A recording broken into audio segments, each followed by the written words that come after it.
ሰላም እንዴት ናችሁ? ስሜ ደህንነት በላቸው እባላለሁ። ያለው ሳውዲ ነው። ቦታው ያለውበት አካባቢ ማለት ነው ካፍጂ ወይንም ላፍጂ በመባል ይታወቃል። ከመጣሁ ዓመቴ ነው። በብዙ መከራና ብዙ ስቃይ ውስጥ የምኖር ነኝ። የመጀመሪያው ሽንት ቤት እንድገባ አይፈቀድልኝም ማታ ማታ ማለት ነው። አንድ ሰዓት እንኳን ሽንት መያዝ በጣም ከባድ ነው።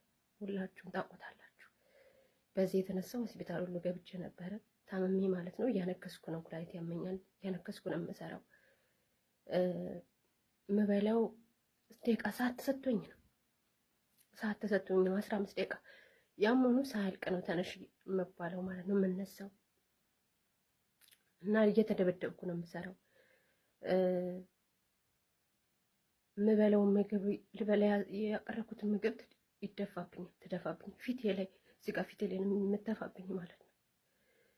እና ያም አልበቃቸው ብሎ በሚያስሩት ጥቁሩ ነገር የለም እሱ በሚያስሩት ነገር ነው ሁልጊዜ የሚያስፈራራኝ።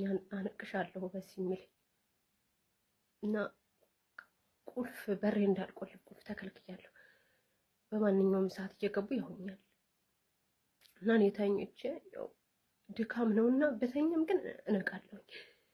ለምን በተኛም ቅዠት ነው፣ የሆነ እፈራለሁ። ገብተው የሆነ ነገር ያደርጉኝ ሆነ ይገሉኝ ምናምን ብዬ ስለምፈራ እየባነንኩ ነው የምተኛው እንቅልፍ ማለት ነው። እና ፖሊሶቹ ሁሉ ጓደኞቹ እንደሆኑ ይናገራል ማለት ነው ሰውየው። ገለንሽ ዝባላ ላይ ነው የምንጥልሽ፣ ሬሳሽን ራሱ ሰው አያየውም ነው የሚለኝ። እና በጣም ፈርቻለሁ። ይህ ቪዲዮ ዋጋ እንደሚያስከፍለኝ አውቃለሁ። እንደሚረዱ ሰዎች ሼር አድርጉላቸው።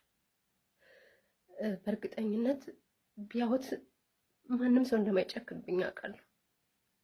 የምሰጠው ኢንተርኔት በቀን 1 ሰዓት ነበረ፣ እሱም ተከልክሎ በ5 ቀን በ6 ቀን ነበረ እሱ። አሁንም ደግሞ እሱ ጨርሶ ተከልክያለሁ። እንዴት ይሄ ቪዲዮ ህዝብ ጋር እንደሚደርስ አላውቅም፣ ግን እግዚአብሔር ያውቃል። እርሱን አምኜ ነው ቪዲዮ የቀረጽኩ ያለሁት። ስልኬ ደግሞ የሳውዲ መነሻው 966 5361 47 958 ነው ስልኬ ማለት ነው። ጠዋት ላነሳ እችላለሁ ስለምተኛ። ከዛ በኋላ ግን ስልክ ሲደወል ቢታይ እንደውም ችግር ውስጥ እገባለሁ ማለት ነው። አመሰግናለሁ። ሼር አድርጉ።